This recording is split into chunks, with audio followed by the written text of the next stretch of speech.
করতে চলেছি অজিত মাহাতো রচিত, দিলীপ মাহাতো পরিচালিত, হরেন মাহাতো নির্দেশিত, বিনা পানি সৌনিত্য বিকাশ কেন্দ্রের সমস্ত ছৌ শিল্পী দ্বারা পরিবেশিত 2025 সালের আলোড়ন সৃষ্টিকারী এক নতুন পালা গণপতি সদাগরের মা মঙ্গল চণ্ডী পূজা।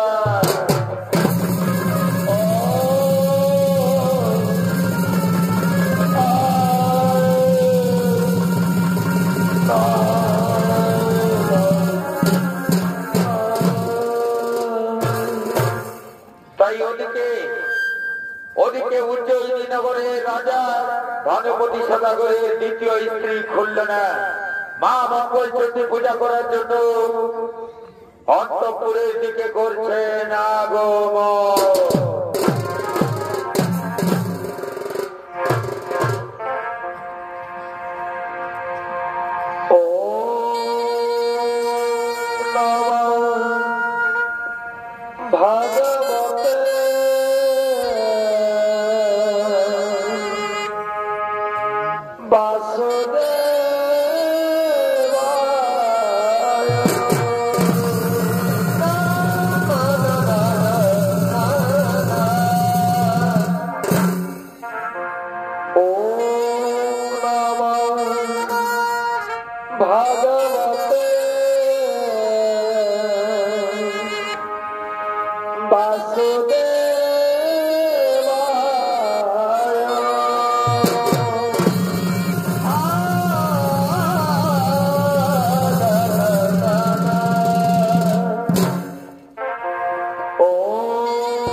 गौरी नारायणी नमस्ते या देवी सर्वभूतेषु मातृरूपेण संस्थिता नमस्ते नमस्ते नमस्ते नमो नमः या देवी सर्वभूतेषु शक्तिरूपेण संस्थिता नमस्ते नमस्ते नमस्ते नमो नमः या देवी सर्वभूतेषु शक्तिरूपेण संस्थिता नमस्ते नमस्ते नमस्ते नमो नमः। राधे कृष्ण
सर्वार्थ साधिके त्र्यंबके गौरी नारायणी नमोस्तुते या देवी सर्वभूतेषु मातृरूपेण संस्थिता नमस्तस्यै नमस्तस्यै नमस्तस्यै नमो नमः या देवी सर्वभूतेषु शक्तिरूपेण संस्थिता नमस्तस्यै नमस्तस्यै नमस्तस्यै नमो नमः।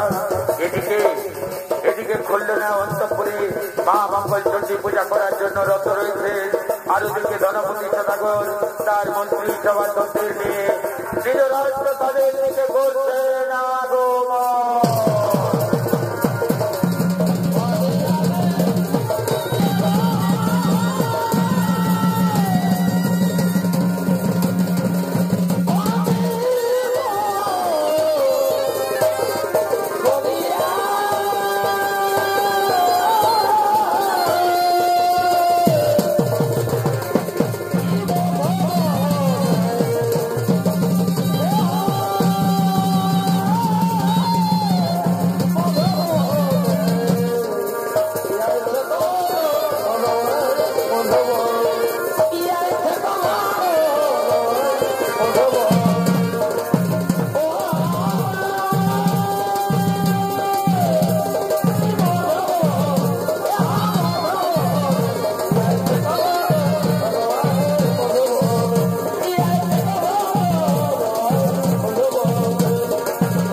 আমি মনস্থির করেছি আমি বহুদিন যাবৎ বাণিজ্য যাত্রায় যাইনি, তাই আমি মনস্থির করেছি আমি অতি শীঘ্রই বাণিজ্য যাত্রায় যাব। তাই তোমরা যাও তাড়াতাড়ি আমার সপ্ত ডিঙ্গা তৈরি প্রস্তুত করবে এবং যে সব দ্রব্য সিংহল দ্বীপে নিয়ে যেতে হবে সেই সব দ্রব্য আমার সপ্ত ডিঙ্গা তৈরিতে তোমরা নিয়ে সাজিয়ে রাখবে। ঠিক আছে মহারাজ, আপনার আজ্ঞা শিরোধার্য রইল মহারাজ। আমরা চললাম অন্তঃপুরে আপনার বাণিজ্য তৈরি প্রস্তুত করার জন্য। আমরা এক্ষুনি আপনার সপ্ত ডিঙ্গা তৈরি প্রস্তুত করছি।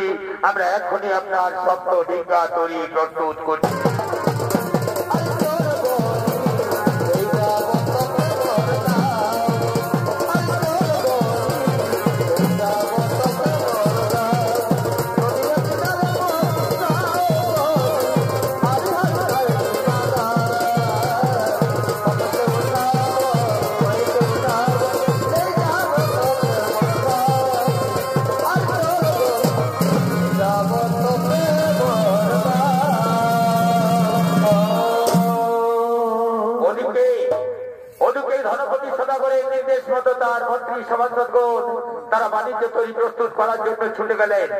আর এদিকে ধনপতি সদাগরের প্রথম স্ত্রী লহনা তার সঙ্গিনীদেরকে নিয়ে রাজপ্রসাদের দিকে করছে আগমন।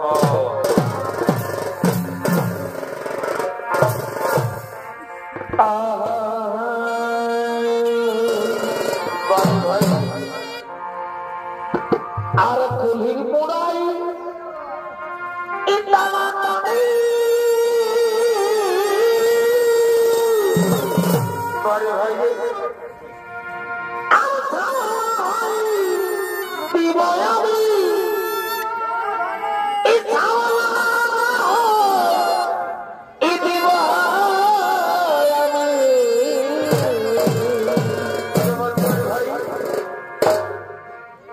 বাড়ি ভয়া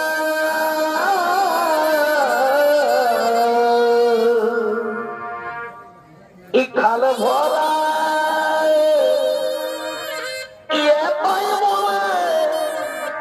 ছিল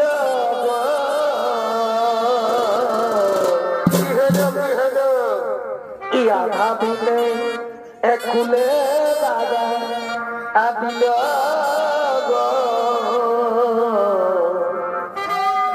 আধা দিলে কুলে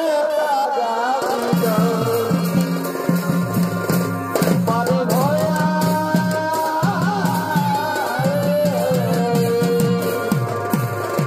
আলে ভরা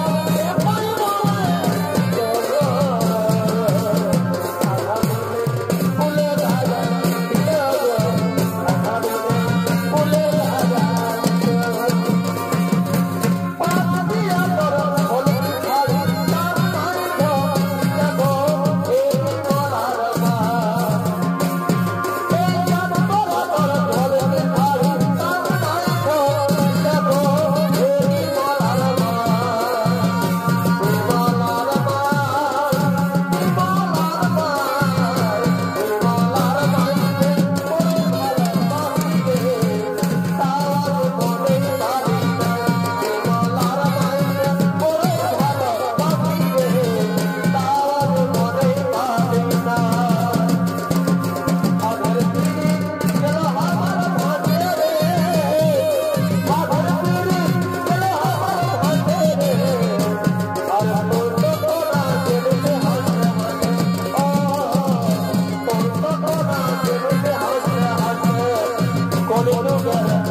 ওই আমি দাবি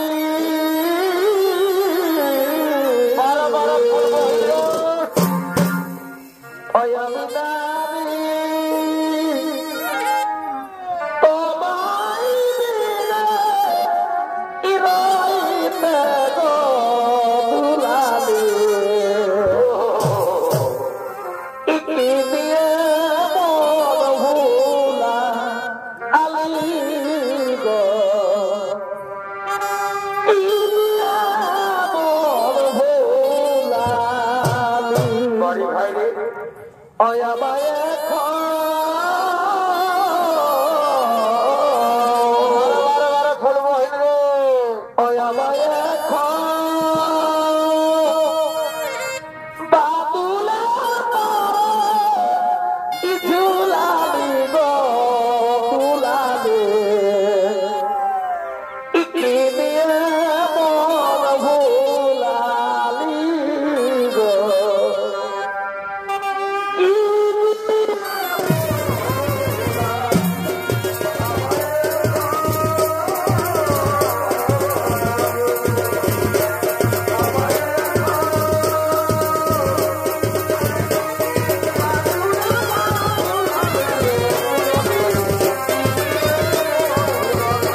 কিন্তু তুমি আমার কাছে উপস্থিত হয়েছ, তাই আমি তোমাকে আজকে বলতে চাই, শোনো রহনা, আমি অতি শীঘ্রই বাণিজ্য করার জন্য যাব সিংহল দ্বীপে। আমাদের পূর্বপুরুষ সকলে বাণিজ্য করে তাদের নিজেদের জীবন জীবিকা নির্বাহ করেছি, তাই আমাকেও যেতে হবে সিংহল দ্বীপে বাণিজ্য করার জন্য। আপনি ঠিক করেছেন স্বামী, আপনি যাবেন বাণিজ্য করার জন্য, কিন্তু স্বামী জানেন স্বামী, মা মঙ্গলচণ্ডীর কৃপায় আজকে আমাদের খুলনা পঞ্চম মাসের গর্ভবতী। আমরা দুইজনের একজনেরও সন্তান নেই, মা মঙ্গলচণ্ডীর দয়াতে খুলনা গর্ভবতী হয়েছে। এই সময় তার প্রাণে কষ্ট দেওয়া মনে হয় ঠিক হবে না স্বামী, এই সময় তার প্রাণে কষ্ট দেওয়া মনে হয় ঠিক হবে না। খুলনার গর্ভ থেকে পুত্র সন্তান জন্মগ্রহণ করুক, তারপর তার মুখ দেখে তুমি আনন্দিত মনে যাবে বাণিজ্য করার জন্য। আজকে আমার কি আনন্দের দিন, আজকে আমার কি আনন্দের দিন রহনা, আজকে তুমি কি আনন্দের কথা আমায় শোনালে। শোনো রহনা, যে আনন্দের কথা তুমি আজকে শোনালে, এই আনন্দের কথা তুমি আগে কেন বলনি রহনা, এই আনন্দের কথা তুমি আগে কেন বলনি। আজকে আমার কোনো অন্যথা নেই রহনা, আজকে আমাকে যেতেই হবে। ওই যে তুমি তাকে দেখো সমুদ্রের দিকে, আমার সপ্ত দিনটা তৈরি প্রস্তুত হয়ে রয়েছে, আমাকে যেতেই হবে বাণিজ্য করার জন্য। তাই শোনো রহনা, এই রাজ্যের দায়িত্ব আমি তোমার হাতে দিয়ে যাব বাণিজ্য করার জন্য। কিন্তু কোথায়? খুলনাকে তো আমি দেখতে পাচ্ছি না। ওই যে স্বামী, খুলনা অন্তঃপুরে মা মঙ্গলচণ্ডীর ঘট স্থাপন করে মা মঙ্গলচণ্ডী পূজায় রত রয়েছে। বারবার তুমি মা মঙ্গল চণ্ডী বলছো কেন? আমি শিবের উপাসক, সেই পিঠে অন্য কোনো দেবতাকে আমি বিশ্বাস করি না। তোমরা আমার কাছে মা মঙ্গল চণ্ডীর পূজা কেন করো আমি বুঝতে পারি না। বললো না তুমি এই পূজা বন্ধ করো, নতুবা আমি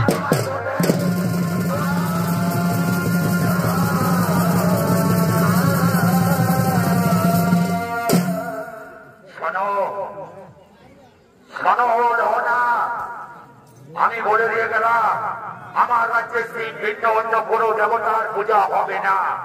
তোমরা এই মা মঙ্গল চণ্ডীর পূজা বন্ধ করো।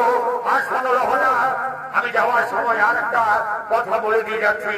কল্যাণার গর্ভ থেকে যদি পুত্র সন্তান জন্মগ্রহণ করে তবে তার নাম রাখবে তুমি শ্রীমন্ত, এবং যদি কন্যা সন্তান জন্মগ্রহণ করে তবে তার নাম রাখবে তুমি শ্রীমতী। এই আমার আদেশ, এই আমার নির্দেশ। আমি এখন আসি রহনা, আমি এখন আসি।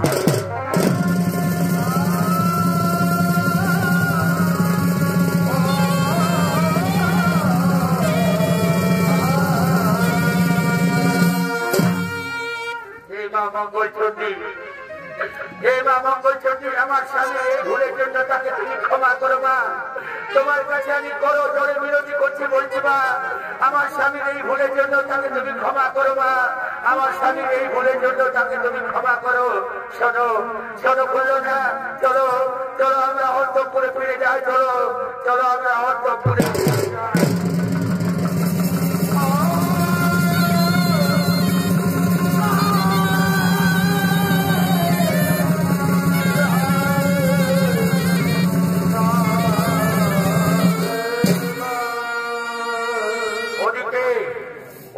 মা মঙ্গল চণ্ডীর ঘটে লাঠি মারার জন্য ধনপতি সদাগরের সপ্ত ডিঙ্গা তরি সমুদ্রে ডুবে গেছে। ধনপতি সদাগরের মন্ত্রী সভাসদগণ সকলকেই সিংহল দেশের রাজা শালিবান বন্দী করে তাদেরকে সমস্ত সম্পত্তি লুণ্ঠন করে তাদেরকে অন্ধকার কারাগারে বন্দী করে রেখেছে। ওদিকে যথাসময়ে 10 মাস 10 দিন পর কল্যাণার গর্ভ থেকে পুত্র সন্তান জন্মগ্রহণ করেছে। নাম হয়েছে তার শ্রীমন্ত। আজকে 14 বছর পূর্ণ করে স্কুল থেকে ফিরে সোজা রাজপ্রসাদের দিকে করছেন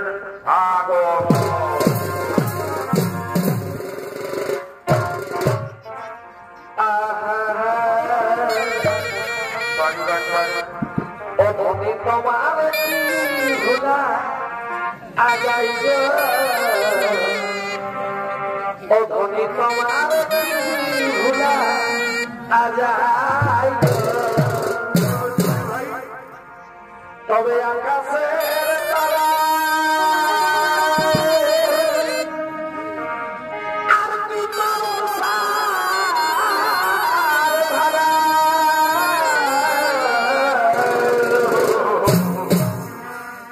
আকাশের তারা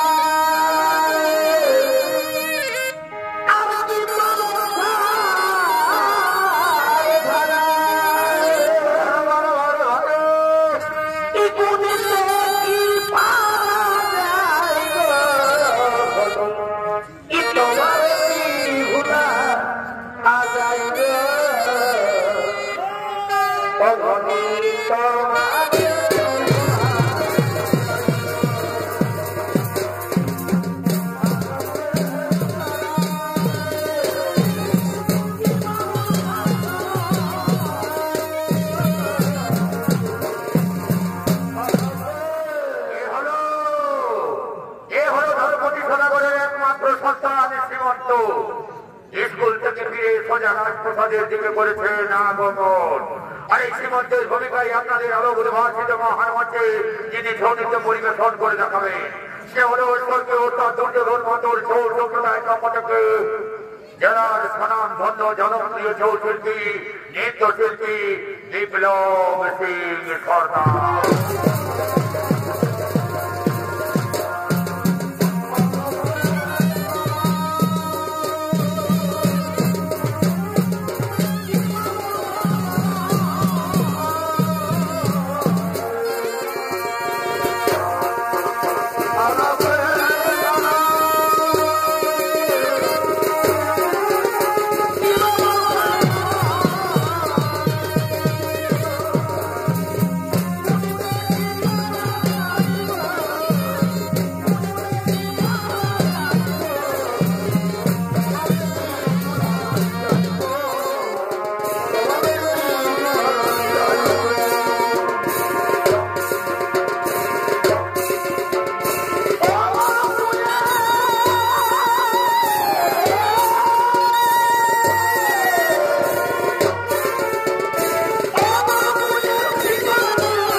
প্রতিনিয়ত স্কুলে আমাকে আমার সহপাঠীরা আমাকে আমাকে নানা রূপ কথা বলছে। আমি এই কথা কিছুতেই সহ্য করতে পারছি না।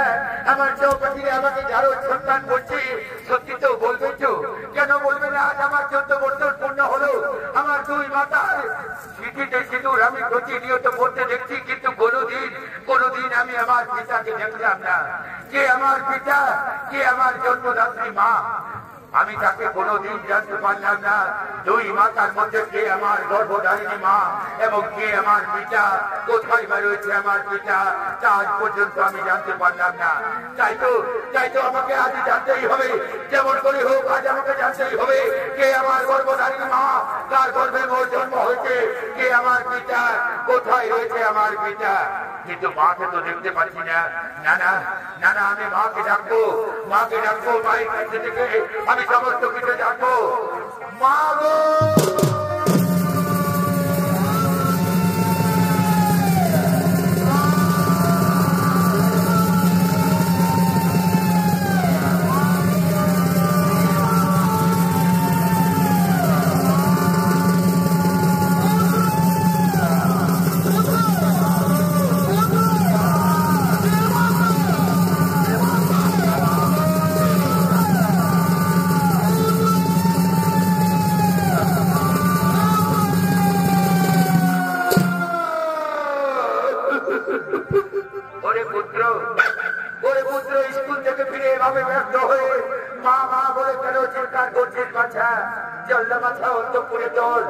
আমি তোর জন্য কত রকমের খাবার তৈরি করে রেখেছি।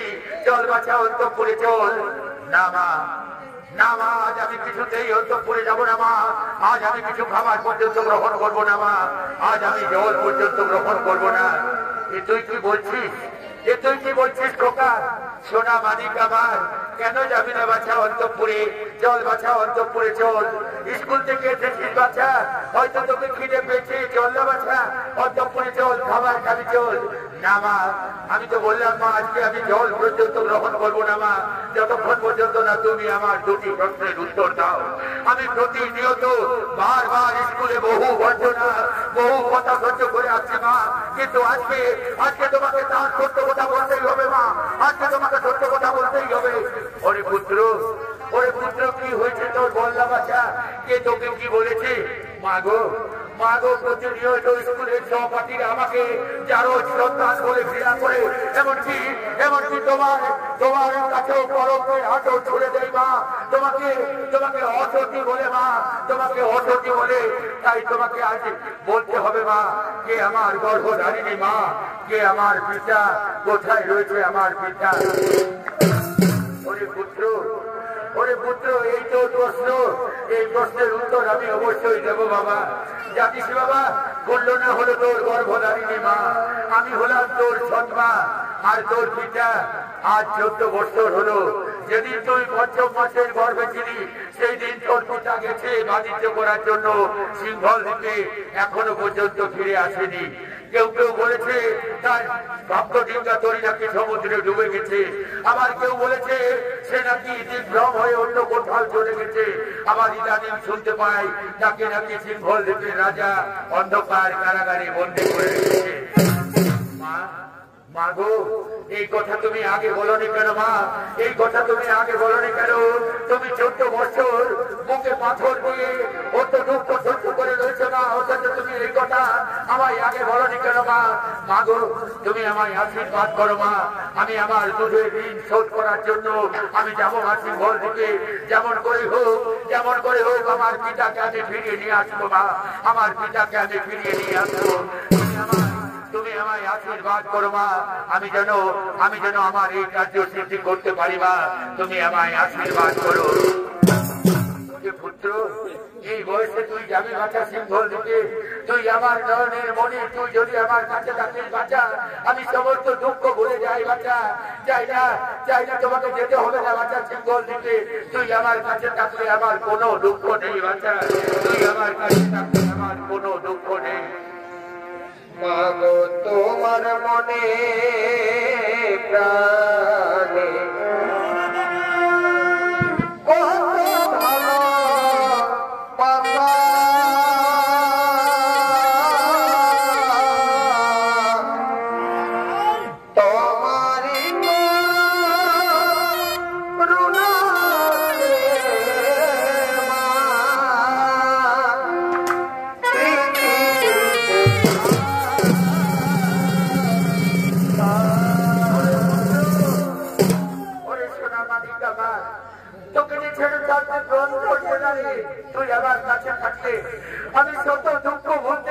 দিয়েছি, তুই আমার হাত থেকে দূরে যাস না বাছা। এই বয়সে পারবি না তুই সিংহল দ্বীপে যেতে, এই বয়সে পারবি না তুই সিংহল দ্বীপে যেতে। মাগো মাগো, তোমার চোখের জল আমি বোঝাবো মা, তোমার চোখের জল আমি অবশ্যই বোঝাবো মা, তোমার শত দুঃখ আমি বোঝাবো মা, তোমার শত দুঃখ আমি বোঝাবো। তোমারি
তার মায়ের কাছ থেকে বিদায় নিয়ে সিংহল দ্বীপে যাত্রা করলো তার পিতাকে নিয়ে আসার জন্য।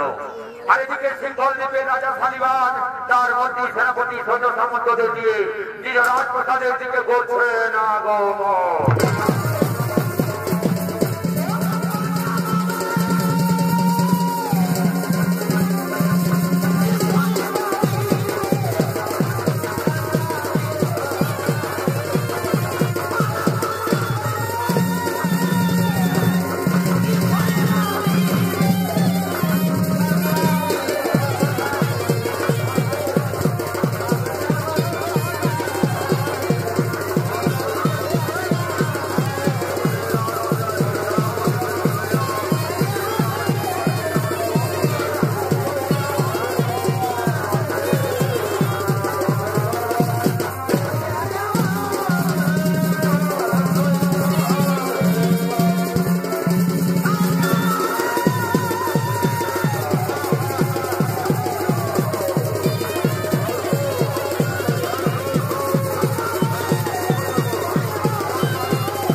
সব ঠিক রয়েছে তো? বারবার বিভিন্ন রাজ্য থেকে আমার কাছে বিভিন্ন গুপ্তচর তোমাদেরকে সতর্ক হয়ে পাহারা দিতে হবে আমাদের কাছে। কোনো গুপ্তচর যেন আমাদের করতে না আমাকে ছেড়ে দাও, আমাকে ছেড়ে দাও, আমাকে ছেড়ে দাও, আমি আমাকে ছেড়ে দেবো না। ওই যে সেনাপতিগণ বাহিনী কিসের গন্ডগোল শোনা যাচ্ছে, যাও অতি শীঘ্রই দেখে এসো আমাদের রাজপ্রসাদের বাহিনী কিসের যত চিন্তা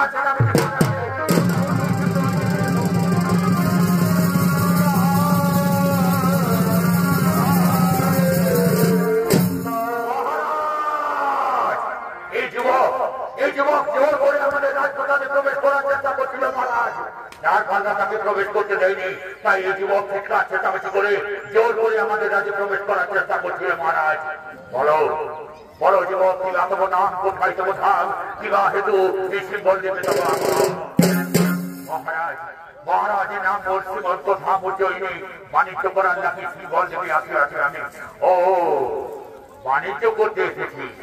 বাংলা থেকে যতজনেই আছে সকলেই বাণিজ্য করার জন্য আসে, কিন্তু তাদের মনস্কামনা পূর্ণ হয় না, তারা অন্য কিছু আশা নিয়ে আমার এই রাজ্যে আসে।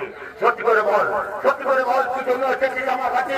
নতুবা যদি মিথ্যা কথা বলেছিস তাহলে কিন্তু তোর কোনো রেহাই থাকবে না মহারাজ। আমি একটাও মিথ্যা কথা বলিনি মহারাজ, আমি বাণিজ্য করার জন্যই আপনার রাজ্যে এসেছি মহারাজ। ঠিক আছে, আমি তা মেনে নিলাম, কিন্তু বাণিজ্য করতে গেলে তোমাকে কর দিতে হবে। পারবে তো যুবক তুমি কর দিতে? নিশ্চয়ই দেবো মহারাজ, কেন দেবো না? বাণিজ্য যখন করবো তখন কর অবশ্যই দেবো। বলি যুবক, বাংলা থেকে যতজনেই আছে সকলেই কিছু না কিছু আশ্চর্যের কথা আমার কাছে শোনায়। তুমি কিছু আশ্চর্যের কথা শোনাবে কি? হ্যাঁ মহারাজ, এই কথাই তো আমি শোনাবো মহারাজ। আমি যখন সমুদ্রে আসছিলাম হঠাৎ করে দেখতে পেলাম সমুদ্রে বিশাল পদ্ম ফুল ফুটে রয়েছে, এবং সেই পদ্মের উপরে এক অপরূপা রমণীকে আমি দর্শন করলাম। আবার তুমি হাসালে যুবক, আবার তুমি হাসালে। সমুদ্রে ফুটবে পদ্ম ফুল, আবার তার উপরে তুমি অপরূপ রমণীকে দর্শন করেছো। এ তোমার মিথ্যা কথা যুবক, এ তোমার মিথ্যা কথা। আমি তো জানি তুমি বাণিজ্য করার জন্য আসনি, তুমি নিশ্চয়ই এসেছো কোন রাজ্যের গুপ্তচর হয়ে আমার রাজ্যের সম্মান নিতে। শোনো যুবক, যদি তুমি আমাকে সেই রমণী দেখাতে পারো তাহলে আমি তোমাকে বিনা করে বাণিজ্য করার অনুমতি দেব, আর যদি দেখাতে না পারো তাহলে কিন্তু তোমাকেও সারা জীবন অন্ধকার কারাগারে থাকতে হবে।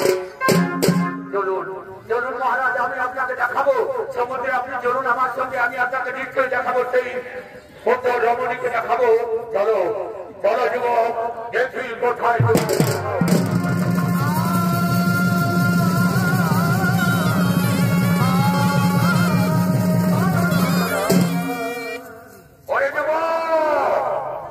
তুমি আমায় বোকা বানানোর চেষ্টা করেছো। আমার সন্দেহ সত্য হয়েছে, তুমি নিশ্চয়ই কোন রাজ্যের গুপ্তচর। তুমি মিথ্যাই আমাকে সমুদ্রে নিয়ে গেলে, অথচ তুমি সেই অপরূপা রমণীকে আমাকে দেখাতে পারলে না। শোনো সৈন্যবর, এই যুবক বারবার ঘুরি মিথ্যা কথা বলছে, তাই আমার আদেশ এই যুবককে তোমরা ঘাত করতে নিয়ে যাও উত্তর মথানে নিয়ে গিয়ে দৌড়াতে বলবে এই গাঁদা মুন্ড যেন আমার কাছে নিয়ে আসে, এই গাঁদা মুন্ড যেন আমার কাছে নিয়ে আসে।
ছেড়ে দাও ছেড়ে দাও প্রতি তৈরি কর তোমরা আমায় ছেড়ে দাও ছেড়ে দেবো রাজার কাছে ঘুরি ঘুরি মিথ্যা কথা বলেছিস তুই তোকে আমি শোনো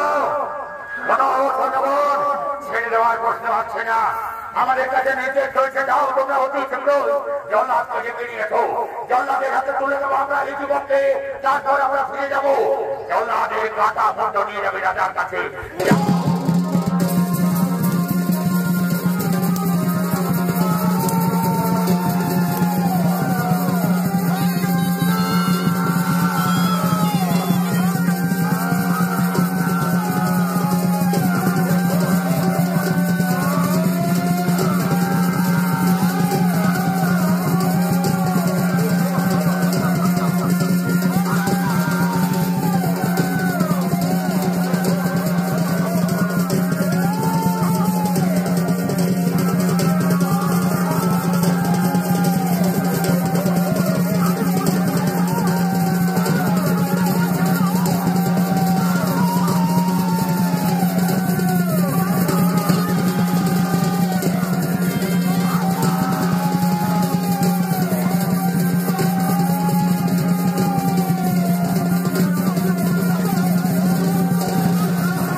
কিছুতেই বাঁচতে পারবি না যুবক ঘুরি মিথ্যা কথা বলেছিস তো এখনো সময় রয়েছে যদি সত্যি কথা বলিস তাহলে হয়তো তুই রেহাই পাবি নতুবা আমাকে কাটা বন্ধ নিয়ে যেতে হবে রাজার কাছে ওরে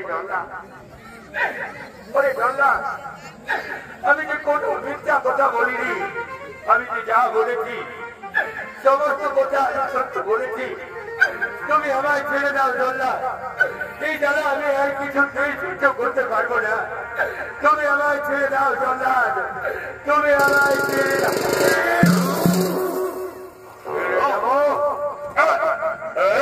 কোথায় আসে না তোমাকে তোমার কর্মফল আজকে ভোগ করতেই হবে তোমাকে তোমার কর্মফল আজকে ভোগ করতেই হবে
যেই না আমি খড়গ তুলেছি ওই যুবককে হত্যা করার জন্য আমার হাতে থেকে খড়গ পড়ে গেল। আমার শরীরের সমস্ত শক্তি কেমন যেন দুর্বল হয়ে যাচ্ছে। আমি যে কিছুই করতে পারছি না, আমি যে কিছুই করতে পারছি না। ওই যে সামনে দাঁড়িয়ে রয়েছে ওই বুড়ি কি যেন ভিড় ভিড় করে মন্ত্র উচ্চারণ করছে, আর আমার শরীরের সমস্ত শক্তি ক্ষীণ হয়ে আছে। যাও যাও তোমরা অতি শীঘ্রই তোমরা মহারাজকে খবর দাও। আমি বহু মানুষ হত্যা করেছি, কিন্তু কোনোদিন তো আমার শরীরে রোগ হয়নি। যাও, আমি একে হত্যা করতে পারবো না। যাও তোমরা মহারাজকে অতি শীঘ্রই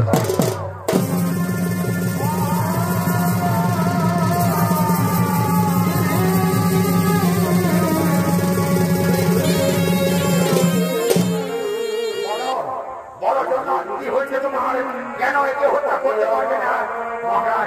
মহারাজ আমি কিছুই বুঝতে পারছি না মহারাজ। আমি যেই না ওই যুবককে হত্যা করতে যাচ্ছি মহারাজ, অমনি আমার শরীর দুর্বল হয়ে আছে মহারাজ। আমার শরীর দুর্বল হয়ে আছে, আমার শরীর থেকে আমার হাতের থেকে কুঠার পড়ে যাচ্ছে। আমি কিছুতেই ওই যুবককে হত্যা করতে পারবো না মহারাজ।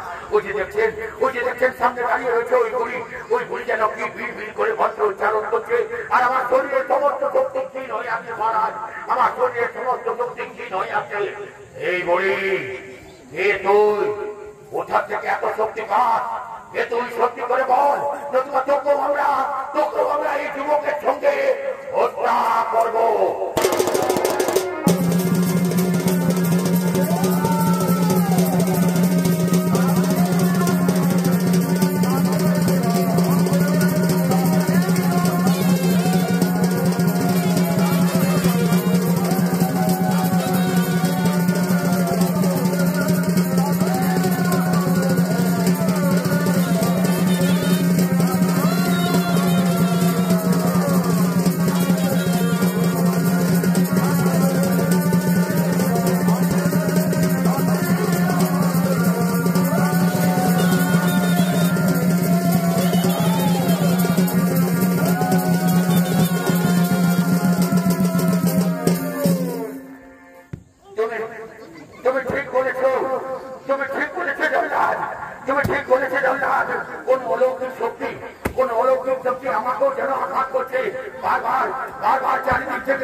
আমারও শরীরের শক্তি দুর্বল হয়ে আছে। তুমি ঠিক বলেছ। এই বলি সত্যি করে বলো, তোর পরিচয় তুই সত্যি করে বল, তোর পরিচয় কি? শোনো রাজা সালিবান, মিথ্যা দোষে কেন এই যুবককে তুই হত্যা করছিস? এই যুবককে তুই ছেড়ে দে না। ওই যুবক আমার সামনে মিথ্যা কথা বলেছে। ওই যুবক নাকি সমুদ্রের পথের উপর অপরূপ রমণীকে দর্শন করেছে। ও আমাকে দর্শন করাতে পারেনি। ওই যুবক আমার সামনে মিথ্যা কথা বলেছে। শোনো সালিবান, তোমার এই পাপ চক্ষু দিয়ে তুমি তা কিছুতেই দর্শন করতে পারবে না। তুমি বহু নিরপরাধ মানুষকে হত্যা করেছো, তুমি বহু নিরপরাধ মানুষকে কারাগারে বন্দী করে রেখেছো, এমনকি এই যুবকের পিতাকেও তুমি কারাগারে বন্দী করে রেখেছো। যাও তুমি সমস্ত বন্দীদের মুক্তি করে দাও। এর পিতাকে নিয়ে এসো এই শ্মশানে, এখানে তার পিতা পুত্রের মিলন করিয়ে দাও। তারপর এই শ্রীমন্তের হাত ধরে তুমি অবশ্যই দেখতে পাবে সেই অপরূপা রমণীকে পদ্মের উপরে পাবো বলি আমি দেখতে পাবো। এই সৈন্যগণ, যাও তোমরা সমস্ত বন্দীদের মুক্তি করে দাও, আর এই যুবকের পিতাকে নিয়ে এসো তোর শ্মশানে। আজ এই পিতা পুত্রে আমি মিলন করিয়ে দেবো। এই বুড়ির কথা যদি সত্যি হয়, তাহলে আমি দেখতে চাই কেমন করে সমুদ্রের উপরে পদ্ম ফোটে এবং কেমন করে তার উপরে অপরূপা রমণীর দর্শন আমি করবো। যাও সৈন্যগণ।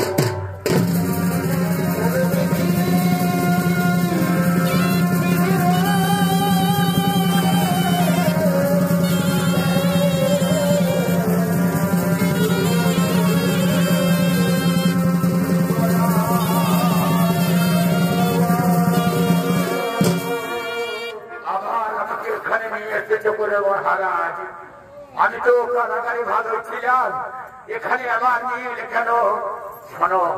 শোনো বন্ধু, আজ আমি তোমাকে মুক্তি করে দেবো। কারাগারে এই শৃঙ্খল খুলে দাও, এই শৃঙ্খল তোমরা খুলে দাও। আজকে তোমার অতি আনন্দের দিন। আজকে জানো তোমার পুত্র এসেছে তোমাকে নিয়ে যেতে। এই যে দেখছো সামনে দাঁড়িয়ে রয়েছে তোমার পুত্র। আমার পুত্র ও আমার পুত্র, আয় আয় বাছা, আমার কোলে আয়। নয়ন ভরে একবার তোকে দেখি বাছা, কি ভুল না আমি করেছিলাম বাছা। এই বাণিজ্য করতে আসার সময় তোর মায়ের ঘটে আমি লাথি মেরেছিলাম বাছা। তাই আজ আমি প্রাণ ভরে মা মঙ্গল চণ্ডীর পূজা করবো বাছা। আজ আমি প্রাণ ভরে মা মঙ্গল চণ্ডীর পূজা করবো।